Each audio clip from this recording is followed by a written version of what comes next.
युवा वो फेज होता है जिस समय कि अपना बचपन छोड़ के एक बालक या कोई लड़की या कोई लड़का धीरे धीरे वयस्कता की ओर बढ़ता है। अगर देखा जाए तो ये वो उम्र होता है जिसमें कि सबसे ज्यादा जोश, जुनून और जज्बा होता है एक बच्चे के अंदर में, या यूं कहें कि जब वो अपना बचपना छोड़कर वयस्कता की ओर बढ़ रहा होता है। अगर भारत की बात करें तो भारत की कुल आबादी का 65% आबादी युवा की गिनती में आता है।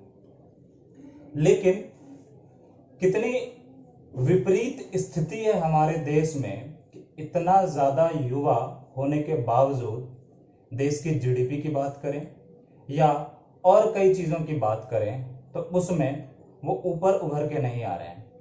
और कई चीजों में जैसे हम बात करें तो रिसर्च एंड डेवलपमेंट की बात कर सकते हैं, हम एजुकेशन व्यवस्था की बात कर सकते हैं, और भी कई ऐसे चीजें हैं जिन पे हम बात कर सकते हैं।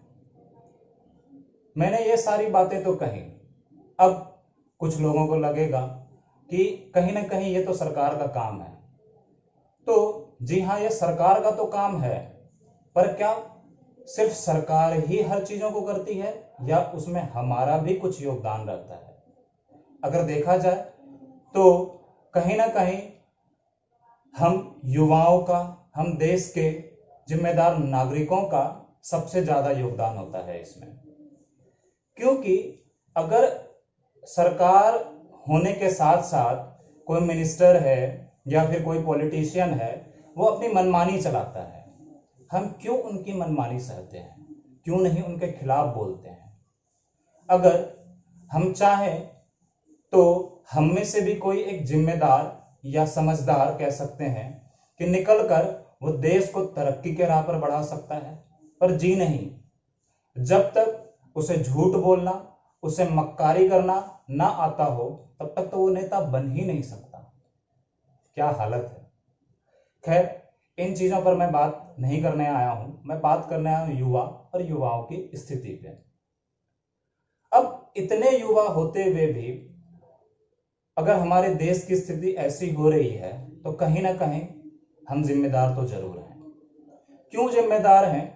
क्योंकि हमारे देश में अगर देखें तो लोग कामचोरी की तरफ ज्यादा जागरूक रहते हैं, ना कि काम करने की तरफ। अगर हम काम चोरी से बचने लगे और हम जागरूक हो जाएं और हम काम करने लगे तो तरक्की खुद ब खुद दिखने लगेगी। अब सिर्फ क्या हमारे ही करने से होगा? जी नहीं, हमारे सिर्फ करने से नहीं होगा, साथ साथ गवर्नमेंट का भी रोल प्ले होगा इसमें। पर अगर वो नहीं रोल प्ले कर रहे हैं, अगर वो नहीं दे रहे हैं हमें रास्ता या रास्ता नहीं दिखा रहे हैं, तो हमें उनके खिलाफ खड़ा होना पड़ेगा और हमें उनसे कहना पड़ेगा कि जी नहीं, इस तरह से काम नहीं चलेगा। ये तो हो गई बात सरकार की, और युवा क्या कर सकते हैं और किस तरह से डिमांड कर सकते हैं सरकार की। अगर सरकार कुछ ना भी करे तो भी हम बहुत कुछ कर सकते हैं, क्योंकि जिस देश की आबादी 65% युवाओं पर निर्धारित करती है, तो इससे साफ साफ जाहिर होता है जो जोश, जुनून और जज्बा भरा हुआ है इनके अंदर में, इन युवाओं के अंदर में, वो इस देश को किस राह पर ले जा सकते हैं, या फिर यूं कह सकते हैं कि इस देश की पूरी धरोहर या फिर इस पूरे देश का कल्याण का जो मार्ग है वो युवाओं पर ही निर्भर करता है। तो अगर देश का कल्याण युवाओं पर निर्भर करता है तो फिर भी देश का कल्याण क्यों नहीं हो रहा है? ये सोचने वाली बात है, हमें सोचना पड़ेगा। अब बात है कि गवर्नमेंट तो जिम्मेदार है ही, क्योंकि अगर देखें तो रोजगार नहीं है हमारे देश में। सिर्फ गवर्नमेंट सेक्टर में ही नहीं, प्राइवेट सेक्टर में भी दिक्कतें आ रही हैं। अब जहां रोजगार नहीं होगा तो मेरा ऐसा मानना है कि unemployment is directly proportional to crime rate, यानी कि जितनी ज्यादा बेरोजगारी हमारे देश में बढ़ेगी उतनी ज्यादा क्राइम बढ़ने का रेट भी होगा। अब अपराध बढ़ने के क्या क्या कारण हो सकते हैं? अगर हम 3 महत्वपूर्ण कारकों पर बात करें तो वो है सबसे पहली जो बात आती है, जिसके लिए कि अगर कहीं ना कहीं देखें तो बहुत ज्यादा जिम्मेदार है गवर्नमेंट, वो है शिक्षा में कमी। अब गवर्नमेंट जिम्मेदार तो है, पर हम युवा कई पढ़े लिखे हैं, हमारे पास समय भी है, पर हम क्या चाहते हैं कि हमारी लाइफ इजी रहे, हम कुछ ना करें, हमें थाली परोस कर दिया जाए और हम बस रोटी तोड़कर खा लें, बस इतना ही करें। और रोटी तोड़कर खाने को भी कई लोग तो मुश्किल काम समझते हैं, वो तो ये सोचते हैं कि अरे वो भी हमारे मुंह में कोई डाल दे, बस चबाने का काम हो हमसे। तो ये तो हो गई शिक्षा की कमी। और अगर दूसरे कारक की बात करें तो वो है बेरोजगारी, जिसके के कारण सबसे ज्यादा अपराध बढ़ रहा है हमारे देश में।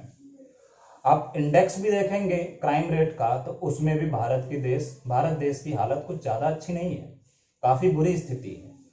और तीसरे कारक की अगर बात करें तो वो है कि आज के युवा के पास जब रोजगार नहीं है, वो एजुकेटेड होके भी, अब एजुकेटेड कहें या लिटरेट कहें, दोनों बात अलग अलग है, पर चलिए एजुकेटेड ही कहकर बात करते हैं।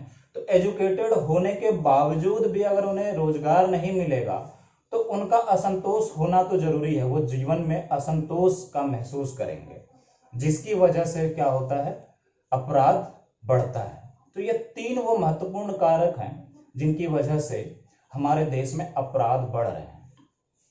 अब सिर्फ यही कारक नहीं है, हमारे देश में हर पेरेंट्स को अगर देखें तो वो अपने बच्चों के पीछे लगे हुए हैं, जी जान से लगे हुए हैं और मेहनत कर रहे हैं, लेकिन मेहनत के साथ साथ वो तुलना कुछ इस तरह की कर रहे हैं जिसके वजह से कि हालत बच्चों की भी अच्छी नहीं हो रही है। वजह यह है कि अगर साथी मित्र 90% लाता है और दूसरा मित्र वहीं पे 70% लाता है, तो माँ बाप इस तरह से टटोलने लग जाते हैं अपने ही बच्चे को, जिनका कि यहाँ पे उल्लेख भी नहीं किया जा सकता।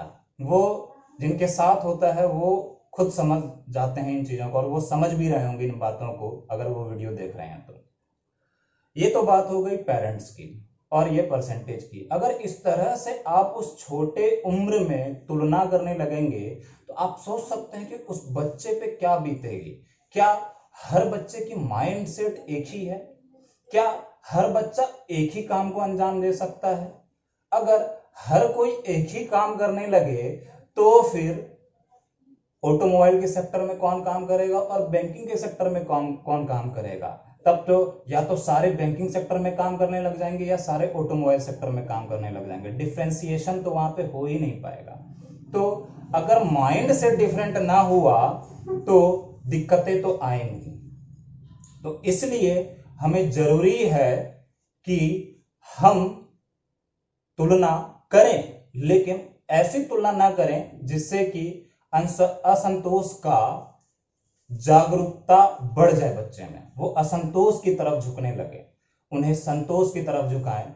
पेरेंट्स को जरूरी है कि वो अपने बच्चे के स्किल को समझें, टैलेंट को समझें। अगर वो स्पोर्ट्स में अच्छा है तो कोशिश करें कि पैरेलल काम जरूर करवा दें।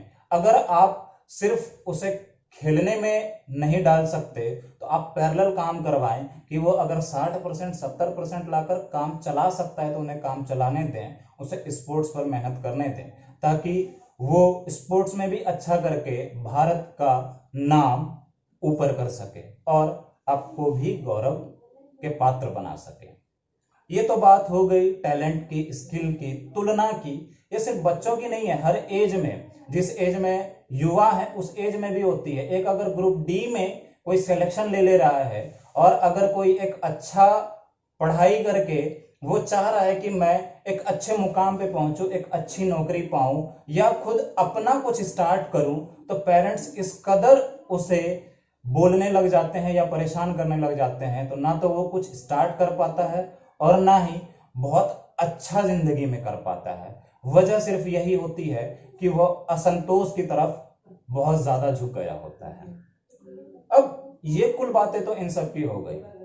अब हमारे देश की स्थिति देखें तो कुछ ऐसे राज्य हैं जैसे कि बिहार, उसके बाद यूपी, झारखंड, जहां पे कि बहुत ज्यादा युवा सरकारी नौकरी की तरफ बढ़े रहते हैं या फिर तैयारी कर रहे होते हैं। वो कुछ क्रिएटिव करना ही नहीं चाहते, उनके माइंड में कुछ क्रिएटिव नहीं चल रहा होता है।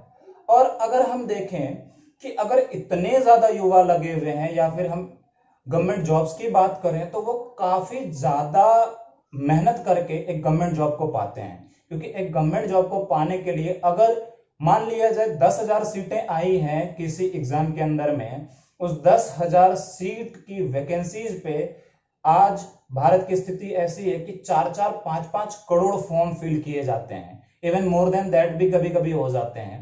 तो आप सोच सकते हैं कि 4 करोड़ युवा अगर 10,000 सीट की वैकेंसी के लिए फॉर्म फिल कर रहे हैं, तो ये तो सिर्फ हो गए उस एग्जाम के पर्सपेक्टिव की बात। कई लोग तो ऐसे होते हैं, हाईली मोटिवेटेड होते हैं, वो सिंगल एग्जाम की प्रिपरेशन कर रहे होते हैं। तो आप सोच सकते हैं कि कितने ज्यादा जो यूथ हैं वो गवर्नमेंट जॉब की तैयारी कर रहे होते हैं। कुछ को सक्सेस मिलता है, कुछ को नहीं मिलता है, लेकिन हर किसी को पता है कि इंडिया में गवर्नमेंट जॉब पाने के लिए किन किन पैरामीटर से गुजरना पड़ता है और कितने लेवल की तैयारी करनी पड़ती है। अब इतना ज्यादा एजुकेशन पाकर, इतना ज्यादा नॉलेज पाकर वो काम तो करता है, लेकिन क्या काम करता है आप एक रिपोर्ट से समझ सकते हैं। अभी 2019 की फोर्ब्स ने एक रिजल्ट निकाली सर्विस के लेवल पे बैंकों की, जिसमें कि उन्होंने टॉप 10 की अगर बात करें, मैं टॉप 10 की ही बात कर रहा हूं, तो उसमें स्टेट बैंक ऑफ इंडिया नहीं आता। जो कि आप बात करें एक सबसे बड़ी बैंक में से गिनती आती है भारत की स्टेट बैंक ऑफ इंडिया की, और जो कि सरकारी है। वहां पे जितने भी बच्चे जा रहे हैं या जितने भी कर्मचारी हैं वो सरकारी हैं, चाहे ऊपर से लेकर नीचे तक की हम बात कर लें। तो अगर इतने एजुकेटेड, हाईली नॉलेजेबल पर्सन वहां पे काम कर रहे हैं, तो फिर उनका सर्विस अच्छा क्यों नहीं है, वो रिजल्ट अच्छा क्यों नहीं दे रहे हैं, फोर्ब्स के लिस्ट में वो टॉप 10 में क्यों नहीं आ पा रहे हैं। इवन बैंक ऑफ बड़ौदा जो कि second largest public sector bank है, उसका 16th रैंक है। आप सोच सकते हैं कि इतना हाई क्वालिफाइड होकर भी, इतना पढ़ लिख कर भी वो गवर्नमेंट जॉब पा तो ले रहे हैं, लेकिन उसके बाद वो हालत क्या कर रहे हैं। यानी कि इससे साफ पता चल रहा है कि कामचोरी का स्तर क्या है गवर्नमेंट सेक्टर में, और लोग क्यों गवर्नमेंट जॉब की तरफ झुके हुए हैं। तो उसके लिए अब जो एकमात्र रीजन बच गया है वो बचा है कि हमें सिक्योर जॉब मिलती है। अरे भैया, अगर सिक्योर जॉब की इतनी फिक्र है तो उसका वजह क्या है, आप इसको भी सोच कर देखो। सोचना जरूरी है। अगर आप नहीं सोचोगे तो लिस्ट में ऊपर कब उठोगे, आप लिस्ट में नीचे ही रहोगे। ऊपर उठने की तादाद में आप आ भी नहीं पाओगे। ऊपर वही उठेंगे जो काम करेंगे, बिना काम किए कोई ऊपर नहीं उठता, ये आपको भी पता है। और गवर्नमेंट जॉब आपको यूं ही नहीं मिल जाती, या किसी को यूं ही नहीं मिल जाती, उसके लिए भी आपने कई रात और दिन एक किए हैं, तब जाके गवर्नमेंट जॉब मिलती है। जब इतनी मेहनत गवर्नमेंट जॉब के लिए करी है तो थोड़ी गवर्नमेंट को ऊपर उठाने के लिए या फिर भारत को उठाने के लिए भी तो कर लो। क्यों इस तरह से बर्बाद किए जा रहे हैं आप। रिक्वेस्ट है कि ऐसी हरकतें ना करें, आप अच्छा सर्विस दें, कस्टमर को आप सेटिस्फाई करें, अनसेटिस्फाइड करके ना भेजें, ये रिक्वेस्ट है। ये तो इन सब की बात हो गई। अब मैंने जो बैंकों की बात करी वो किन किन पैरामीटर्स पे बात करी थी फोर्ब्स ने, तो वो पैरामीटर्स हैं trust, digital service, financial advice and save. इन बातों को लेकर ही फोर्ब्स ने रिजल्ट जारी किया और बताया कि कौन कौन से बैंक के नंबर क्या है, वो कौन से नंबर पे आते हैं, कौन से पायदान पे आते हैं। ये तो बैंकों की बात हो गई। अब मुझे जो लगता है हमारे देश के युवा बहुत बड़े स्तर पर भटक चुके हैं। क्यों भटक चुके हैं? क्योंकि यहां पे देखा जाए तो एक टर्म हमारे यहाँ पे यूज किया जाता है, अगर देसी टर्म में कहें तो रट्टाफिकेशन। हमारे देश में लॉजिकल बात नहीं करते, कोई कॉन्सेप्ट पे बात नहीं करते, प्रैक्टिकली बात नहीं करते, वही रूढ़िवादी सोच के साथ, वही रूढ़िवादी परंपरा के साथ चले आ रहे हैं, उसी चीजों को लेकर चले आ रहे हैं और उसी हिसाब से पढ़े जा रहे हैं।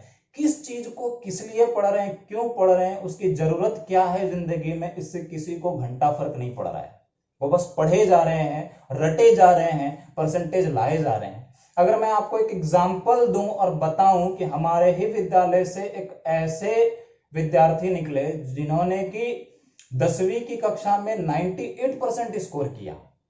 मैं ये नहीं कहता कि उन्होंने रट्टाफिकेशन लगाकर या रट्टा लगाकर 98% स्कोर किया। मुश्किल है कि 98% आप रट्टा लगाकर नहीं ला सकते, कॉन्सेप्ट भी आपको साथ चाहिए। अगर उनके साथ कॉन्सेप्ट था और सारा कुछ था, और अगर रट्टा रहता तो उन्होंने आईआईटी भी क्लियर करी, उन्होंने आईआईटी एग्जाम पास करी जो कि 12th के बाद होती है। उसके बाद आईआईटी से ग्रेजुएट होकर उन्होंने एक प्राइवेट कंपनी ज्वाइन कर ली। अब आप सोच सकते हैं कि एक इतना मोस्ट क्वालिफाइड पर्सन वो अगर प्राइवेट जॉब करने लगेगा, वो अगर क्रिएटिव नहीं होगा, वो क्रिएटिव माइंड का नहीं होगा, तो हम किससे उम्मीद करें कि वो क्रिएटिव माइंड होगा, वो इंडिया को एक अलग लेवल पे ले जाएगा, इंडिया को कुछ इनोवेटिव करके देगा। सोचने वाली बात है, हमें सोचना पड़ेगा। अगर इस तरह से डेविएट होते रहेंगे यूथ, तो देश की हालत अच्छी होने की तो उम्मीद की नहीं जा सकती है। बहुत ज्यादा जरूरत है हमें कि हम यूथ को सही डायरेक्शन में ले जाएं, हम यूथ को सही रास्ता दिखाएं, या फिर हमारे पास ऐसे लोग होने चाहिए जो कि उन्हें क्रिएटिव और इनोवेटिव माइंड की तरफ इशारा कर सकें, उसे मोड़ सकें, ताकि वो कुछ कर सके अपने देश के लिए। क्योंकि एपीजे अब्दुल कलाम गिने चुने हैं, वो कई नहीं है। और ऐसा नहीं है कि हमारे देश में क्रिएटिव माइंड की कमी है, बट लैक ऑफ रिसोर्सेस है, जिसके लिए गवर्नमेंट भी जिम्मेदार है। तो पेरेंट्स से भी गुजारिश है कि आप भी टैलेंट और स्किल को समझें। गवर्नमेंट से भी मेरी गुजारिश है कि आप भी इन क्षेत्र में ध्यान दें। जो क्रीमी लेयर के स्टूडेंट हैं उन्हें बचाएं, उन्हें रोकें, उन्हें क्रिएटिव माइंड की तरफ मोड़ें। उनके टैलेंट और स्किल को समझना बहुत ज्यादा जरूरी है। और सबसे ज्यादा जो इंपॉर्टेंट है वो है कि यूथ खुद समझे कि उनकी टैलेंट और स्किल क्या है। We need to take self decision by our self. अगर हम यूथ होकर और अगर हम जानकार होकर, नॉलेजेबल होकर, हम मेच्योर होकर भी अपने डिसीजंस खुद नहीं ले पा रहे, तो सोचिए कितनी हम में कमी है। उस कमी को दूर करना जरूरी है। तो अपने पर्सनालिटी को समझें, अपने स्किल को समझें, टैलेंट को समझें और देश के बढ़ोतरी में योगदान दें। बहुत ज्यादा जरूरी है कि हमें आगे निकल कर आना होगा और देश को गौरवान्वित करना होगा।